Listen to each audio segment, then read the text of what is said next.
Well, we are here with Randy Kirk. We're going to do an interview. We're going to talk about some cool stuff, specifically his books. He's a fun guy, and let's just kind of jump into it. I'm Brian. Welcome to My Tesla Weekend. Randy, how are you? I'm doing extremely well. It's a beautiful day in Southern California. Is it? Is it? It is indeed.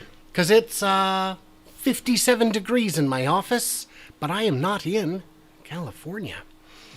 So, for those who don't know, Randy Kirk is the best-selling author of the Elon Musk Method, Business Practices from the World's Most Powerful Entrepreneur.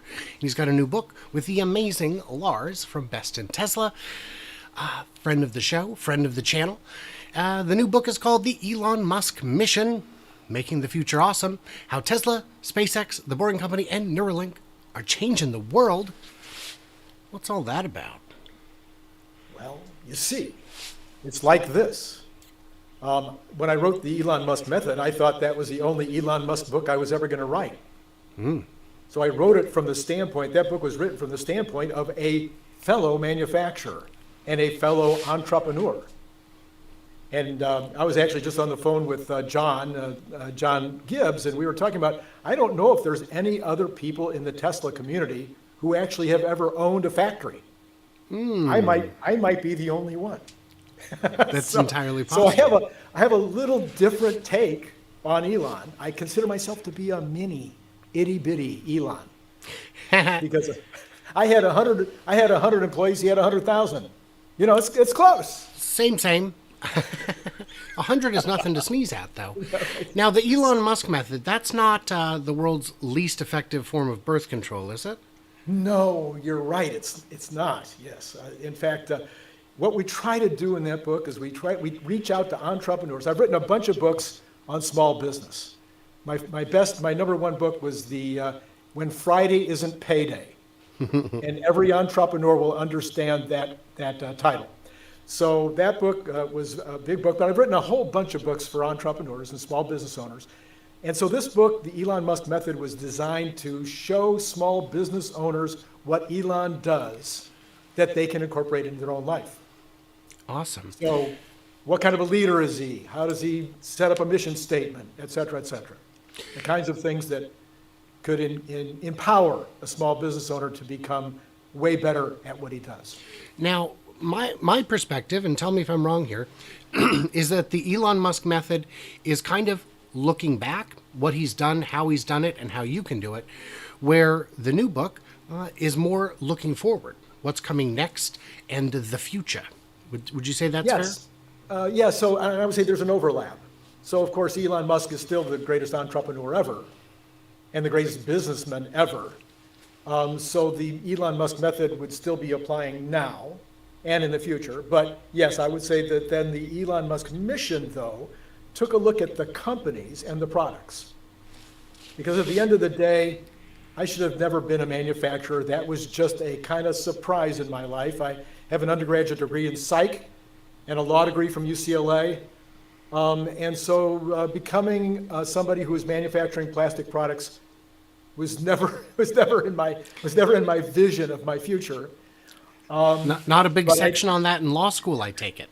Yeah, they had my chemistry class in law school was great. Materials development was something that I spent a lot of time working on. No, those were never in my plan, but as it turns out, I really liked it, did it for 28 years. But then, so now, but I'm a product man.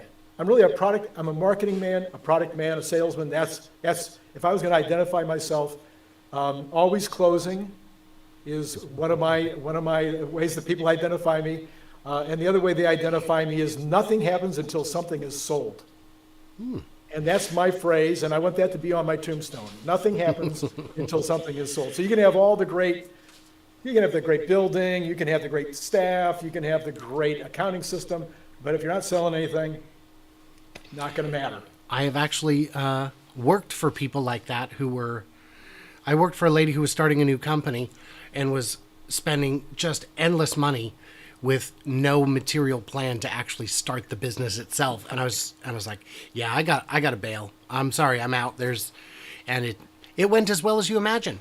Yeah. So when did you start getting to the point in following Elon Musk that it transitioned from fandom to coverage? Yeah, so again, the fandom part in my case was a little different than probably the average person's fandom, because I am a product guy. I develop products, I package products, I design products, I put them into the marketplace, and then I see that they're not selling for some reason. So does that mean a change in the product, a change in the price, a change in the packaging? You know, what do I have to do to get it to sell?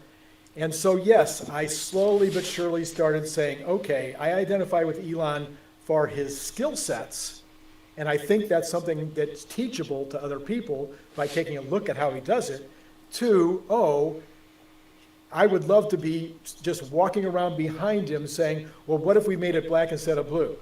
You know, what if we made it tall instead of small? What if we made it 20% cheaper? What if we put a different packaging on it? What if we started advertising it? Or what if we, you know, decide, for instance, one of the things I just tweeted yesterday, I think, is that Elon Musk does not have a fleet sales department.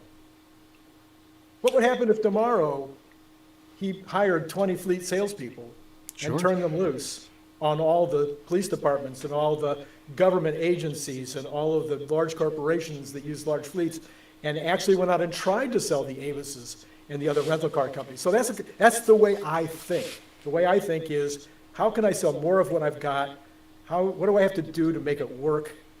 Just like this book, the Elon Musk Mission, which is now helping to sell the Elon Musk Method, because people read the mission and they go, oh, I'd like to read more of what Randy's written, and they go back and buy the method. Gotcha. So Elon does things a little differently. Let's go company by company. Boring Company, you know, it gets a lot of heat from people who don't understand the point. Talk to us real quick about the Boring Company. All right, so Elon Musk was driving down the street one day in Los Angeles. I lived in West Los Angeles for 50 years, went to UCLA, and then stayed in that community for the next 50 years. And I don't live that far away now. I'm in Riverside, so just 60 miles outside of West LA.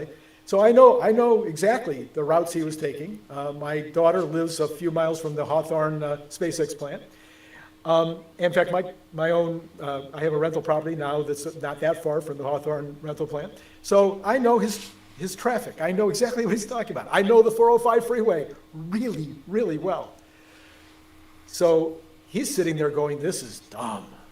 This is ridiculous. I mean, there's got to be a better way to do this. And this will sound crazy, but probably about 30 years ago, I came up with an idea for how to run traffic above the 405 freeway. And I would have never done anything about it because I don't consider myself to be, capable of selling that idea to the people that I would have to sell it to. I've sold a lot of folks, but it's a bigger deal to walk in and say, hey, I've got a way to move cars or something above the freeway. Anyway, I didn't do anything about it. So the difference between little Randy Elon and Elon himself is he said, well, let's do something about it. And he said, instead of going up, which means you have limitations in terms of how far you can go, you still have noise, and you have very expensive building. He said, let's go down where you have unlimited three-dimensional space that you can work in, and you have potentially at least a way lower cost per mile to produce the throughput that you need to change over from a surface level to a underground product. So there you have Elon. He sees a need. He says, I know that that's a need. It's a big need. Everybody agrees it's a need. Now, how can I fill that need? Is it logical? Does it have more than a 10% chance of being successful, which is all the percentage he gave SpaceX and Tesla when he started them? Now, when you look at something like SpaceX, so here's the deal. I'm a small country, but a rich country. I've got, the kind of money you would expect. And we wish to have a space program. We're going to start from scratch, as one does. I've got $100 million. Can we do it? Because if you're looking at a country, the answer is somewhere between many's of billions and trillions to develop a space program. So we're going to do it for a couple $100 million. Is that easy? That's easy, right? So what you're talking about there comes down to his first principles thinking. Because all he said was, I think that I can put a rocket on Mars. That's all it was. So his first and he had no serious rocketry background at all at the point that he came to this conclusion. And he said, well, I could probably buy a used rocket and maybe I could pull this off. But the used rocket thing didn't work out, as we well know. Everybody can read the details of that in either one of my books.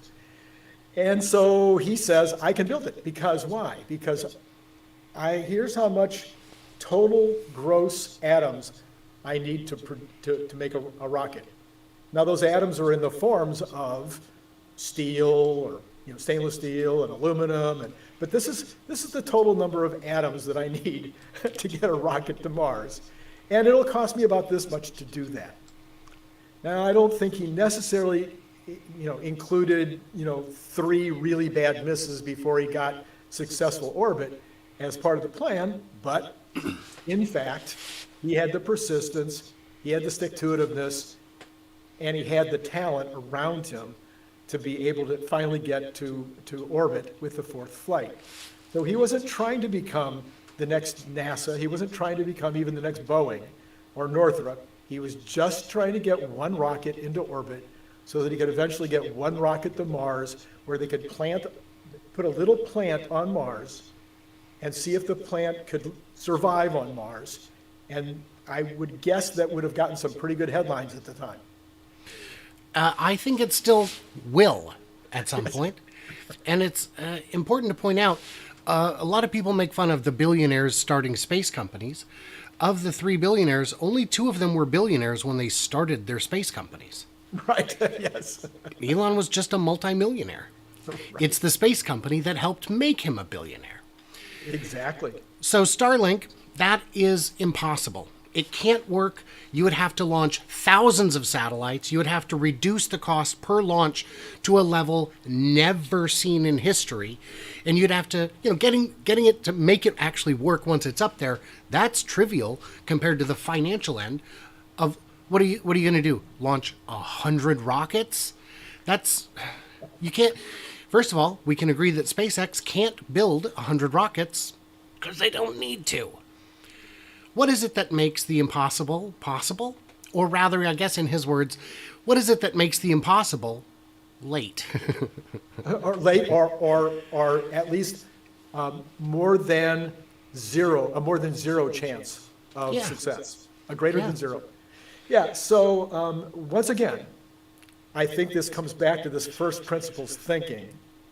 And somebody pointed out the other day, I can't remember who it was, pointed out the other day that Elon Musk did not have Starlink in mind when he started SpaceX. So this is another entrepreneurial aspect, okay, is that when I started my plastics manufacturing company, I was only making a tire liner. Some people will have heard of Mr. Tuffy, especially if they live in the western part of the United States. Mr. Tuffy stops puncture flats and bicycle tires. That's all I was making, a little extruded part. It didn't take much brain power. I didn't have to know much chemistry to make this extruded part. And besides, I was having an extruding company make the part for me. But what an entrepreneur does is now they've got a plastics manufacturing business. So looking around for what other things might you do. So somebody came along and suggested that maybe we could make water bottles. Well, the little extruded Mr. Tuffy part gave us $1 million in sales. But when we started manufacturing bicycle water bottles, that took us to $5 million. So this is the way that an entrepreneur thinks. So he has a rocket company, and then one day the light bulb goes off, and he says, I think we can land these things and reuse them. And then another day, I don't know how this exactly happened. I don't think there's a record yet. Maybe the new biographer will have a record of all this. And then another day, he says, well, if we did that, then we could completely crush the communications business for internet. And when he did that, and he said, we can completely crush the communications business for internet, I doubt if he took into consideration that maybe that would also include a deal with T-Mobile to crush it for Wi-Fi as well. Yeah, it's Those are the things that come along, the opportunities that are generated by having done the first thing. I always like to say, everything's impossible until it isn't. There you go. Look at that. It's mirrored Merch. on my channel. I apologize, viewers. It's merch that is not currently for sale, but we'll get that. Create Space decided that because I have the word Tesla in it, that it is copyright, which it is not, because that's my logo, and Tesla is in the context of space, not a thing. There's a lot of blind Musk hate, and when it comes to some clerk level moderator at a t-shirt company, they power trip, my friend. They power trip. So this is a tough one. And I'm asking you because I've asked John, I've interviewed John about it and others, and I still don't quite get it. It's hard to wrap my head around. AI and the bots, what's the future there? What's going on? What do idiots like me not understand? So in fact, John and I are going to do an interview. People can catch this next week. We're going to go really into the weeds on the robots because I think that the world is totally missing. Even the Tesla community, the Twitter community, et cetera, are completely missing the robot story. The robot story may be, for the average individual, it may be, go get me my beer. That may be the robot story everybody's most interested in. But the robot story, I just explain it this way, and Brian, I'm going to pull my bicycle water bottle out again. So I had... All right, well, I'm doing my merch again. I had nine people, 6 on first shift and 3 on second shift. Their entire job was to take this cap, because a bicycle water bottle, the cap is, I'm going to figure out how to put this on the thing. The cap has got a tether on it, okay? It's not a screw on, and it pops on. So I had 6 people, all they did all day long was take that tether, see if I can put this into the screen correctly, put the tether on and push it down with their fingers, or pull it on, or however they did it, and then pop the cap on. I had 9 people a day, 40 hours a week. That's all they did. I went out to a company that did automation, and I said, hey, could we automate that system? Absolutely, we could automate that system. How much? Now, this is 30 years ago. Million. Oh, 100,000 ought to do it. Okay. That's not unreasonable. Okay. But 100,000, and I'm probably in those days, the employees were getting $8 or $9 an hour. So 100,000 replaced 9 people. Maybe it only replaces 7, but it's, that's still a good deal. I could have done that. But then they said the magic words. But we can't guarantee that it'll work. We'll do all the engineering, we'll build it, we'll bring it in here, but we have no idea whether it'll actually do the job. And I'm like, wait a minute, that's not a very good deal. Now, I get a Tesla bot. It won't be $100,000. It'll maybe be $5,000 a year or $10,000 a year if it's rented, or maybe it'll be $20,000 or $30,000 to buy, maybe 40, maybe 50. We're still talking half of 20 years ago is 100,000. Right. Okay, right. 30 years ago, 100,000. So now it'll be 200,000. So now I've got this bot that has multiple capabilities. So now it can put that cap on that bottle like easy. Then it can put the bottle into the box. Then it can pick up the tape machine and put the tape over the box. Then it can put the box onto a pallet, and then it can stack up the boxes on the pallet, and now it can grab the pallet jack, and it can take the pallet jack over to where those particular bottles are stored and ready to go to ship. Now that $20,000 or $30,000 or $50,000 or $5,000 or $10,000 or $20,000 a year can work 4 shifts, because you have 3 shifts a day plus the weekends. So it can work 4 shifts. It never takes bathroom breaks. It never comes into my office and goes, oh, Susie said something nasty to me. You can program it too. So, as a small business owner with only 100 employees, I would be standing in line right now. I'd be standing in line. When will I get my bot? And that was just that one job. Right. Okay. So now imagine all the small business owners across America that have small manufacturing, small wholesale, small import-export companies who have those kind of what Elon calls repetitive, boring, and/or dangerous jobs that can be replaced beautifully by I think virtually by a robot they'll make this year. I honestly believe they will make a bot this year that could do those jobs. So we've got a couple comments to address. JJ says, the COVID pandemic and the resulting worker shortage proved that the robots taking our job threat was an empty one to keep workers down. So here's the story. I used to think, believe this is crazy, like 3 years ago, I believed that the drones and some of the other stuff that's happening was eventually going to create a real problem for workers in the future. I did too. I wrote a blog post about it. I mean, I was talking to my friends about it. What are we going to do? What is going to be the purpose in life for all these humans that are going to be displaced by all this automation and all this stuff that's happening? Now you throw in the robots. Now what? You automated cars. That's the number one job. The number one job is driver. Okay? But guess what? The number one job in the year 1890 was farmer. The number one job in the year 1920 was production worker. The number one job in 1950 was secretary. The number one job in 1970 was retail clerk. So we've had lots of number one jobs go away over the years, and we have 3.5% unemployment. Right. So I'm not terribly worried. I think we'll find things to do. And another comment, less, bit more cynical still, is, you mean the Tesla bot might be able to perform mundane tasks in a production line? Genius. Yes, I think. I feel like that's missing it though. Well, because an assembly robot, first of all, costs 3 times as much, 10 times as much, and does a thing. Right. No, that's kind of the point. It's the flexibility of the robot that makes it incredible. That's what like I said, I would have spent $100,000 for one piece of automation. Even if it had worked, it was one piece of automation. And if I decided to change that bottle 2 years out to where it had a different kind of cap, throw it in the trash. Right.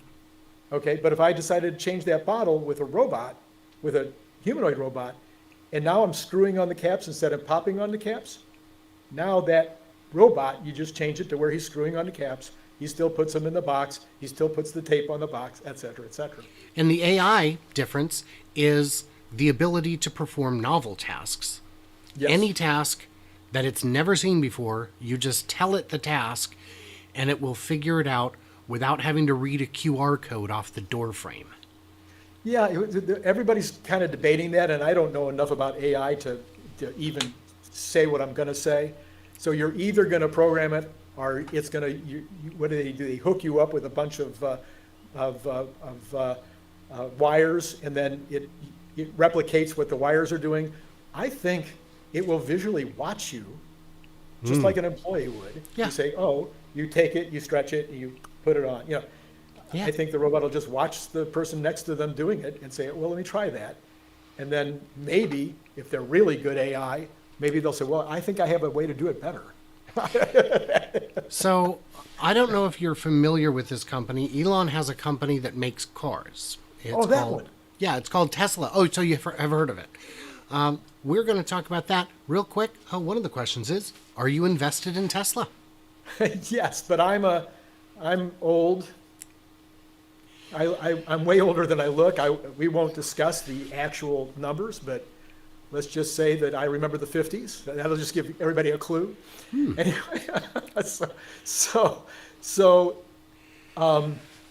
I'm invested. Yes. But I can't have a 10-year time horizon. Okay? So what is next for Tesla? We're looking into the future. What's next? So all I was going to say is I don't have a time horizon. So what I do is I do out of the money, yeah. Options. Options, yes. So that's how I make my money. I made a lot of money in 2020. I thought I was a genius. I didn't make as much.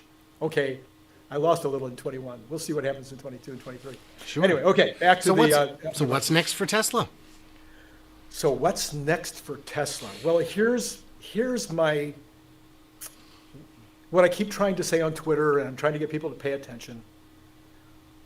The street says that Tesla will do 2.1 million automobiles next year.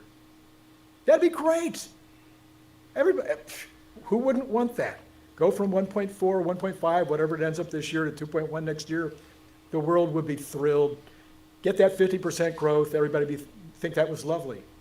I'm saying, how does anybody come up with 2.1 million? They're going to be doing 2 million as of January 1. That'll be the run rate. So next year can't be 2 million. It can't be 2.1.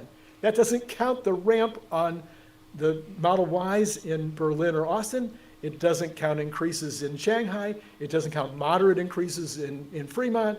It doesn't count the Cybertruck, and it doesn't count semi-trucks. How do you get to 2.1? I'm just confused. Maybe I'm the one that's wrong.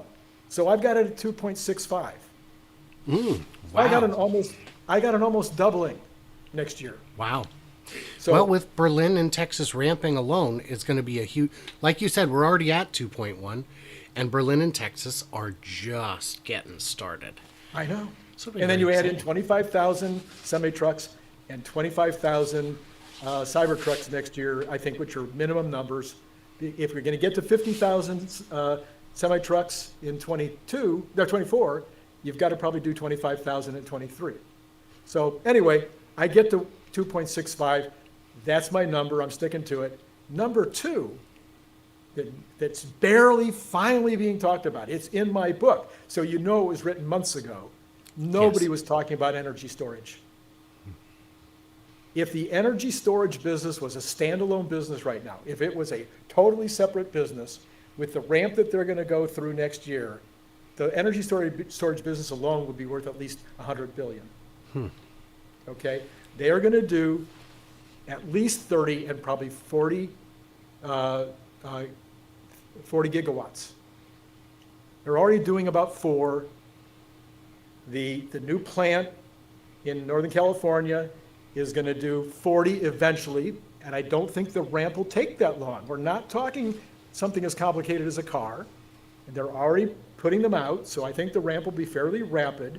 So I'm just going to go for 30 next year, 30 gigawatts at $500,000 a kilowatt. So if they hit those numbers, now you're talking about $5 or $6 billion next year alone in profit from just energy storage, as compared to 800 million, or maybe it'll be $1 billion this year, but it'll be at least 5. It could be more than 5 billion next year just from energy storage. Nobody has that in their plan. So we've got the poll question today was, Elon will be the first trillionaire when? So that was the beginning of the book. The book was actually going to be about Elon becoming a trillionaire, and everybody talked me out of it. Everybody says, nobody cares when he's going to become a trillionaire. I said, yeah, but it's just numbers. Everybody loves the numbers. Everybody loves the horse race. Everybody wants to know how their pitcher did last night, and what their stats are going into the World Series or whatever. We're all interested in those, not all, but many of us love the stats game. So I thought people would be just like, oh boy, when is the $1 trillion day going to happen? So I'm saying, if full self-driving has not been approved by any state or country by the end of 23, then I say he becomes a trillionaire second quarter of 24. Wow. Okay? Now, if one state or one country says that full self-driving is capable of being a robotaxi and puts their stamp of approval on it and says you can start running it now, then he becomes a trillionaire the next day. Well, okay, that's hyperbole. But well, whoever cracks FSD at level 4 or 5 in a general environment, not sandboxed in Arizona, that company's going to be worth $1 trillion. And I don't believe Waymo is close because their executives keep leaving. Everybody's gotten out of that business just about. Let's see, Uber and Lyft got out. Comma AI lost their founder. Founder, yeah. Yeah. Yeah, a lot of companies have just said, we're going to wait. Argo AI has closed. A question in the comments, Megapack service income. Have you looked at that? Yeah, so we've looked at all of those things. The book covers all of these things. I mean, this is a 350-page book. Okay, this is not an ebook. This is not 80 pages, of condensed information. This is a book that covers it thoroughly from A to Z. So with that kind of coverage, yes, we get into the service side, but it's true for across the board. Okay.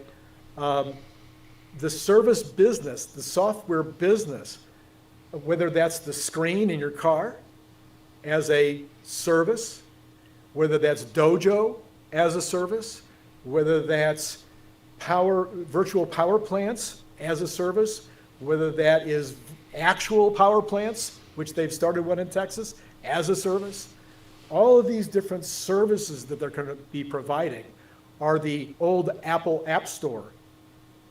How long did it take before the street figured out that the App Store was worth $1 trillion? It was forever. 5 years at least, right?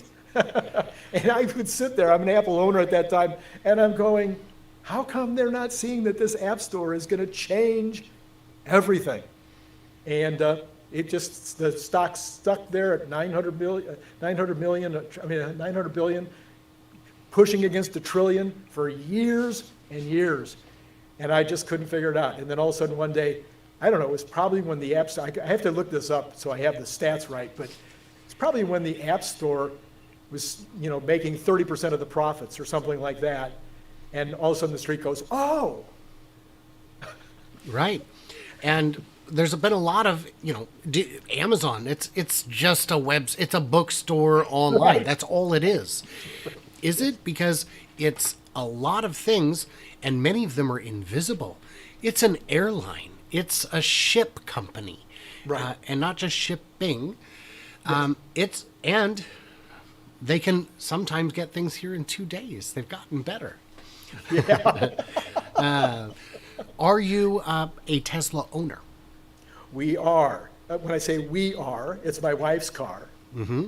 So I'm still driving a hopped up 300 horsepower Volvo.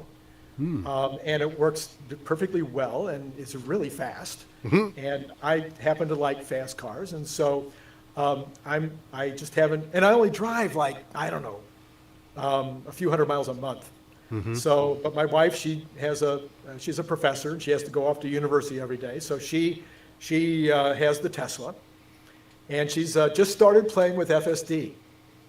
And it's really been interesting to watch and to have her call me or text me and tell me about, the FSD driving her into opposite traffic or whatever. So it's not 100% yet. And there is a learning and yet curve. When you do that, she's like, come on, man. There's a learning curve. And people talk about that on Twitter. You have to learn to trust it and to realize that it's going to do a few goofy things once in a while. You need to understand its limitations, which can take a little bit of mental preparation. There are a number of comments in the chat about hydrogen, because Nicola is working on hydrogen, and so I am, because I love my viewers and I appreciate them being here, I will ask you, hydrogen, is it the future? Okay, so for 28 years, I was a chemist. Well, I ran a plastics manufacturing business that required chemistry. I'm still not a chemist. So I'm no different than anybody else in your chat room about hydrogen. I read the articles. I listen to what Elon has to say about it. And so my guess is no. And I'll know when somebody has conviction about hydrogen, when they put their own money into building out 10,000 hydrogen stations across the United States. Hydrogen is difficult to work with. Even the rocket scientists who devise things that run best on it still struggle with it because it is fickle. Those molecules are small. Very prohibitively small. Yeah. We've got, so my big question is, working with Lars, how did that come about? I'm a big Lars fan, you know that. So Elon Musk is driving down the freeway one day. I think he was in a convertible at the time. This is before Tesla, before SpaceX. He's driving down, the story is told, he's driving down the freeway in his convertible, and he knows he wants to build a rocket. And he takes out his cell phone, which was probably this big at the time. Anyway, he takes out his sat phone, and he calls a friend of his from university, from Penn State, and he goes, "Hey, you're a rocket scientist. I need to learn everything there is to know about rockets." Well, if you've been a salesman your whole life, then you pick up the phone. In this case, I picked up Patreon, and I dialed him up on Patreon, and I sent him a little note, and I said, "Hey, Lars, I need a co-author for this book." And he's a great resource. Said, okay. Yeah. So that's how it worked. He's a great resource. You know I'm a big fan of Lars, obviously. We, Right. for viewers out there, Randy and I met in San Diego at the Fully Charged event, and Lars was there as a guest on my panel, which was crazy. When Fully Charged said, yes, you get a time slot, they said, by the way, I know you're friendly with Lars. Can you get him to the event? And I was like, I can ask. Yeah, right. And I asked, and Lars like, yes, I will fly 6,000 miles to speak for 30 minutes. And actually, I think he was on 2 panels with me. Yes. So it was, and I will be seeing him again in April when I attend the Fully Charged event in the UK. So I heard. Yes. Yeah. Good for you. I don't think I'll be flying over for that, but good for you guys. Yeah, I'm taking my kids to nice. Ireland afterwards. 2 of them, anyway. Nice. Don't do the drive around the Ring of Kerry. Okay. It's beautiful. It's incredible. It's one of the most amazing views in the world in South Ireland, but it isn't worth the drive. So if you want to see the views off of the south tip of Ireland, take a helicopter or something. It's the longest drive I've ever been on in my life. Yes. Wow. But the rest of Ireland was wonderful. Yeah. That sounds truly awful. Oh yes, Andrew is in the chat. I will be meeting Andrew at the UK event. Nice. That's kind of fun. So I think we've had some good chats here. Let me double check in the chat, make sure I'm not Now forgetting you left anything. out Neuralink. Oh yeah, why don't we get? It's even in the thumbnail. The journey inside the brain. Let's go into the brain. So some people think that Neuralink will actually be the largest company of all. Oh, wow. Because what? It ultimately replaces this eventually. Yeah, yeah. So Neuralink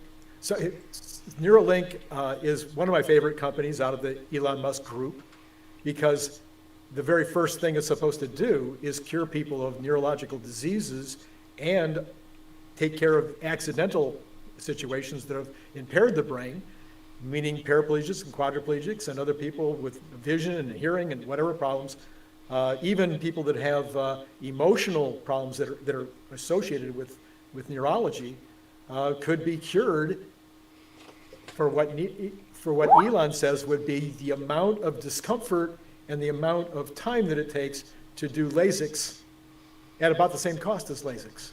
Wow. So that's pretty crazy. It is.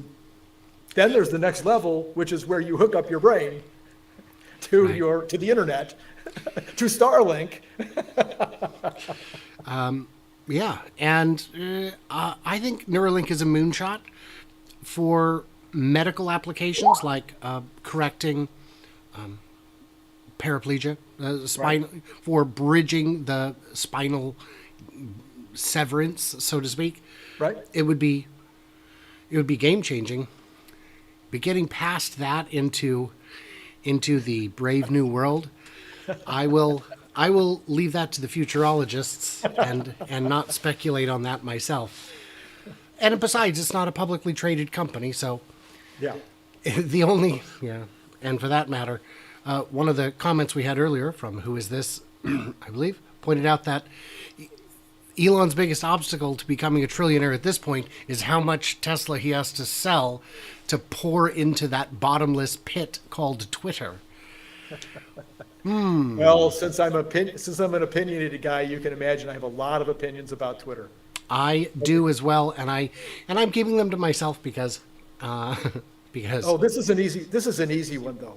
Again, most of the people that are in the Twitter world have never had an advertising budget. They've never advertised a product. They've never marketed a product. So they don't really know what it takes to market or advertise or promote a product, okay? Elon Musk is by far the greatest genius at marketing products that the world has ever seen. Because why? He starts with the premise that you have to make a compelling product at a compelling price. And if you do that, if it's compelling on the product and the price, it'll sell. Now, if you really make it compelling, then you get word of mouth, WOM. And people that are in the advertising business understand word of mouth because there's no cost to word of mouth. You don't have to pay a magazine or a television station or anybody else for word of mouth. So that's how he's built the entire company. All of his companies are built on word of mouth. He doesn't need an advertising budget. But having said that, he's also a communication genius. And people are like, oh, he's a terrible communicator. He doesn't know how to communicate. What are you talking about? He's always doing these stupid things. No. What's the most famous line in PR? all press is good press? All press is good press. There's no such thing as bad press. Well, you could argue that some of the press he's gotten has been really bad press, except guess what? It keeps the names in the front of the public. I would argue Eli Lilly might disagree with that after the real Eli Lilly account tweeted that insulin is now free and lost $16 billion in market cap in 2 hours. It'll bounce back. It'll bounce back.